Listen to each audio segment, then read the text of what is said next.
Amandla Stenberg, the lead actress who plays both Osha and May in Star Wars The Acolyte, released one of the cringiest videos I've ever seen in order to virtue signal and claim that she is receiving a lot of racist hate. She obviously did this on Juneteenth to reach maximum virtue signal.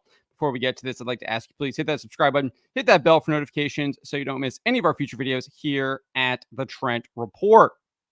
Wrote this up over at thatparkplace.com this morning. I do indeed have the entire song in this article. If you want to go listen to it, I will have the link in the description below. But let's just kind of go over exactly what she posted here. So she posted it on her Instagram account and she wrote this: Happy Juneteenth, and to those who are flooding me with intolerable racism, since it took me 72 hours on my laptop to make this song and video, you got 72 hours to respond, and I expect choreo. So she doesn't provide any evidence of the intolerable racism that she is being flooded by. This is what they always usually do. They say that they're being sent all of this stuff. They don't provide any receipts. They don't provide any evidence, and they just try and spin a narrative. But she goes on, and then we have this song here that she does indeed post. She's doing some kind of like gyrating dance, and the term discourse is like blinking over the top of her head, like rapidly. And then she says, ironically, "We so bored, don't F with your discourse." I don't even know. It's just absolutely ironic. I mean, she's literally, it's a song that she says she's responding to based on intolerable racism, but she's saying she's so bored she's not effing with the discourse. But that's exactly what she's doing by making the song. These people are not very intelligent. It's not very smart. Anyways, that is how the song begins. That is the chorus of the song. It repeats kind of over and over again throughout it. But then from there, she goes on and says, I'm going viral on Twitter again. Open up the news to find some interesting things. 20 million views. Interview from 2018 with Trevor the King when I was 13. The text says teen, but if you listen to it, it sounds like she says 13. That's not true. She was 20 at the time of the interview with Trevor Noah in 2018 because she's 25 now. The interview was in October. Her birth date, according to Wikipedia, the internet, etc., says she was born in on October 25. I think 1998, and she's 25 right now. So she would have been 20 when she did this interview because it was like October 27th around there. She was either 19 or 20. She just maybe had a birthday. It might have been on her birthday. I'm not sure. But nevertheless, she goes on and says this, or sings this. I was running from city to city to speak on a story. You know, the one, police murdering a black boy. My people cried in the theaters, finding release. White people cried. They could see us as human beings. Trevor asks what I want the people to know. I say white people crying was the goal. If they could take on thing, what would it be? I say empathy. Ooh, that's why they mad at me. So we'll get into all of this. I'm going to break all of this down, but let's continue. She then says they splice lines, make hate they recognize, make it look like the same propaganda they spew because they conflate our pain with violence and try to weaponize everything that we do. The desperation of oppressors is rising, and now they're holding on to any old thing they can use. If you rely upon information, then that tells me you afraid of the truth. I think that's supposed to be disinformation. Excuse me. If you rely upon disinformation. We so bored, don't F with your discourse. So you get the chorus there. And then she says this, and now you listening, I'm going to tell you something fascinating. They spin in woke, bastardize it, and appropriate it. Last I recall, woke was something we created. Speak truth to power. Keep an eye out for you silly racists. And now they use it to describe anything they threaten by. Remember when Gambino put it in the zeitgeist? It was all about the people recognizing bigotry, the power of community, not fodder for your clickbait. Again, this is not true. We'll get to this. Speaking of which, journalists, I'm looking at you. Did you forget it's your job to provide the truth, spreading divisiveness, mining the metrics and data? Seem you gave up all your ethics for money and views. And I can tell that the people are tired and the kids don't trust anything that they view. We can learn something from their discernment. The future's coming and it's always the youth. So I don't know really what she's doing there. It sounds like she's calling for like rebellion against the system, just absolute Marxist communist propaganda, which is indeed what she is pushing. She then concludes, says, my sis said, don't let it go to my spirit, but I'm sick and effing tired of suppressing my rage. Remember, the entire chorus is like so bored, and then she ends with her being full of rage, right? 400 years of taking their BS to compartmentalize like my ancestors had to encaged. If you don't confront the pain that you live with, it'll manifest as addiction, diseases, and hate. I've seen the infection repression can give you. I'm not going to be the next one sent to an early grave. So that's how it ends. You can watch it all right here on her Instagram page if she keeps it up. But it is here on the article on the website. So it's my opinion that this has nothing to do with intolerable racism. Obviously, she's released it on Juneteenth, trying to get maximum virtue signal, trying to get those journalists to cover her in a positive light. But I think this has everything to do with the fact that The Acolyte is absolutely a garbage show. We've seen this over and over and over again. They did it with Obi-Wan Kenobi. At that point, they did release like 4 screenshots from Moses Ingram. There was maybe one that was questionable. The other 3 were just people like actually pointing out the truth that the Walt Disney Company has a Reimagine Tomorrow program that does indeed have racial hiring quotas. And so it had nothing to do with racism. It's literally just pointing out the DEI agenda that the Walt Disney Company and all of these other major production companies have. And the video game companies do as well. But there was one that was maybe questionable. You need a little bit more context to kind of figure out what exactly that person was talking about. But at least in that case, they tried to release evidence. That's probably why they don't release any of the evidence now, because it's all a lie. Because it's probably just people pointing out that you're like a DEI hire, which Amandla Stenberg definitely was, because she fits like literally all of the DEI quota check boxes. She claims to be non-binary. She claims to use they them pronouns. She is a Black female. It hits all of their check boxes, right? And if you happen to point that out, they're going to say that you're a racist. And that's what they're saying when it's insurmountable or intolerable racism. But like I said, this is all because the show is garbage. I mean, 14% audience score on The Acolyte, average rating of 1.2 out of 5 on Rotten Tomatoes. On IMDb, it has a 3.4 rating. The actual unweighted mean is a 3.0, and the majority of all votes are 1 out of 10, 57.2%. So people are not liking the show. And then people aren't watching it either. Like if you look at the 2-episode premiere, the Walt Disney Company actually admitted it only brought in 11.1 million views, which comes to around 820 million minutes viewed if you do a simple algebraic calculation, because the Walt Disney Company says that a view is determined by total runtime divided by, or it's like minutes watched divided by total runtime. So you can easily do a simple calculation based on 11.1 million views. We know what the total runtime for both episodes are. It comes to about 820 million minutes viewed. Just to kind of put that in comparison, show how absolutely disastrous this is. Remember, they said this 11.1 million was global. Ahsoka's US viewership had 829 million minutes viewed, according to Nielsen. It also had a 2-episode premiere. So US viewership of Ahsoka was more than the global viewership of The Acolyte. That's just how terrible this show is doing. And then we also have Luminate data that revealed the first 2 episodes only attracted 210 million minutes viewed in the United States. So you can see there, huge decline from Ahsoka. So people aren't watching the show. I will say there was a slight bump. I think it went up to like 320 million for the second week when the 3rd episode debuted. But we expected that because people wanted to tune in to watch the train wreck. Because there was all the hype around how it was going to change the Force, which indeed they did. And it also introduced the lesbian witches. But I expect it to go back down with this 3rd week and the 4th episode and from here. But we'll see how that goes.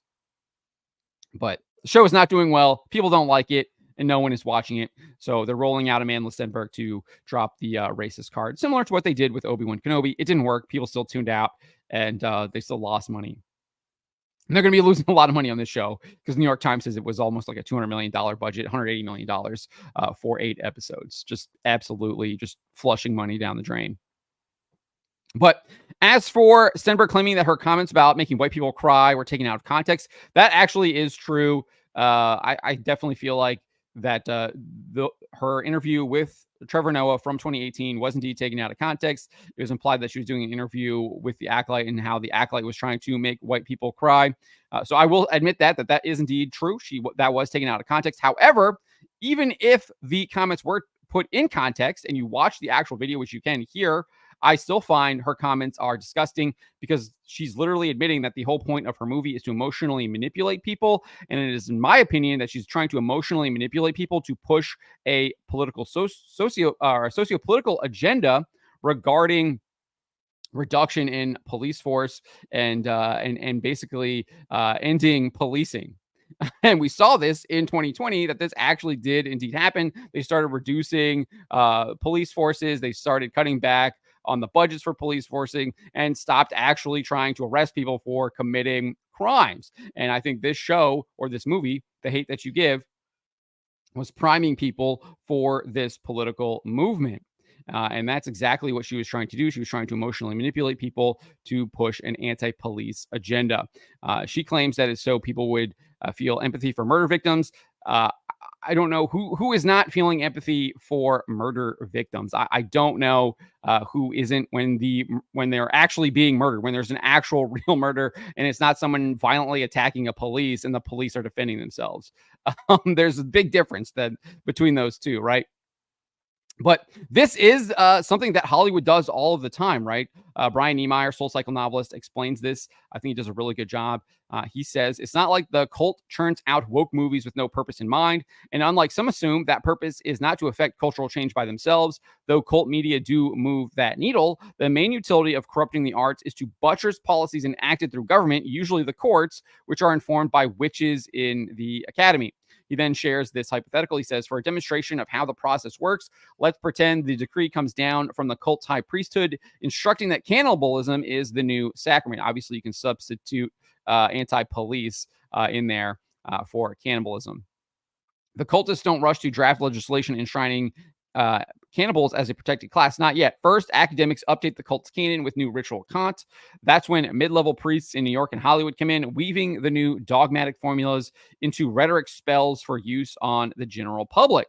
So what you see first is a goofy but lovable character on a Netflix comedy, or you see an emotionally manipulative movie called The Hate You Give, doing a bit wherein he unwittingly samples human flesh, or she's protesting police doing their job.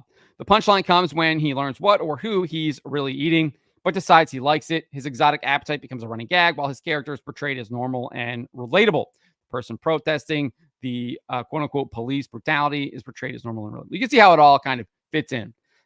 From there, he shares, meanwhile, the cult hirelings in government will start floating trial balloons to decriminalize human flesh consumption.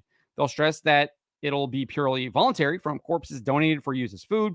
You can be certain that a main selling point will be cannibalism's efficacy at fighting climate change. The initial bills and court cases will go down to defeat. But after the Netflix show is reinforced by Captain America coming out as a cannibal, a taste he developed out of grim necessity while stranded at sea after the Germans torpedoed his destroyer, and a stunning and bold new cookbook from Big Five Publishing, the opinion polls will hit critical mass. They're literally trying to sell like spice creams in Star Wars too, after with the Acolyte here. You just literally can't make this stuff up. It fits.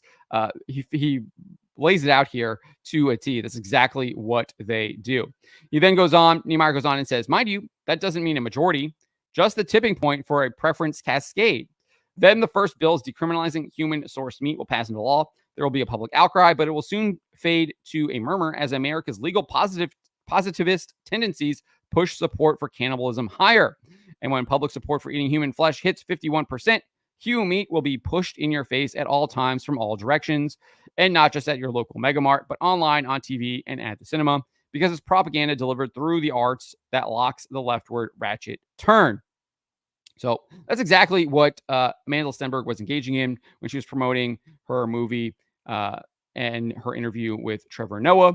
I definitely feel like that was the case. We saw how it came to a peak in 2020, and that turn has happened. I don't know if we're going to be able to turn it back the other way. We will see. And then obviously with the Acolyte, they're clearly pushing the gay agenda, and that's very obvious. And I think we're at the point here where it's like just in your face all the time with that one. And then as for Stenberg's claim that woke is being spun, this is false. Father Chris Alar explained the history of woke in a YouTube video in March. He said, today, woke is a slang term for activism, especially progressive activism. Absolutely 100% true. The word woke was first printed in a 1962 New York Times essay and traditionally was said to mean being conscious and aware, or awoke, if you will. The Oxford English Dictionary notes that the term originally meant well-informed or up-to-date, but now it chiefly means alert to racial or social discrimination and injustice. So today it's intertwined with such things as cancel culture, critical race theory, gender redefinition, and DEI or diversity, equity, inclusion, to just name a few. And it's everywhere: schools, companies, and all the way to the highest levels of the government. So it hasn't been misappropriated. It's literally being used accurately and describing exactly what Amandla Stenberg is trying to promote. She just doesn't like that it is being used in a negative fashion to call out what she is indeed doing. Um, and then obviously, Father Alar goes on and explains why this stuff is all wrong. He cites Bishop Barron, he cites Pope Francis, he cites Archbishop Jose Gomez out of the Archdiocese of Los Angeles. Makes a very compelling argument. If you would like to read it, you can. Obviously, I transcribed everything that he says here, and I think it's really good arguments to explain why woke is wrong, why we need to oppose it. I've cited it a number of occasions. I cite the interview with Bishop Barron quite a bit in his interview with Angelos News, which Father Alar does as well. Just to kind of give you a bit here, I'll cite the part where he talks. He cites Pope Francis. He says, even Pope Francis expressed his deep concern over cancel culture, the practice of silencing individuals, institutions, and even entire cultures that are determined by a select few to hold incorrect values or views. He said this: under the guise of defending diversity, it risks silencing balanced and respectful positions.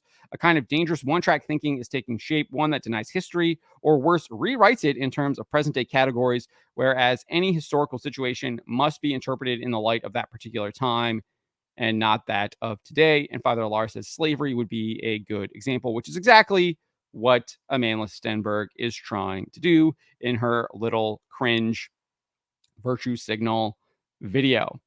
But let me know what you guys make of this. The video is absolutely cringe. Obviously, trying to run the whole racist gambit that they've run previously. Most recently, I feel like with Obi-Wan Kenobi, it was an absolute and utter disaster. And Star Wars is continuing to decline. The shows continue to lose viewers, and they will continue to do so because they continue to push this agenda, and they hire untalented people like Leslie Headland to write the show and lead it. But let me know what you guys make of this. Let me know in the comments below. Remember to always be charitable, especially to each other, but to always speak the truth.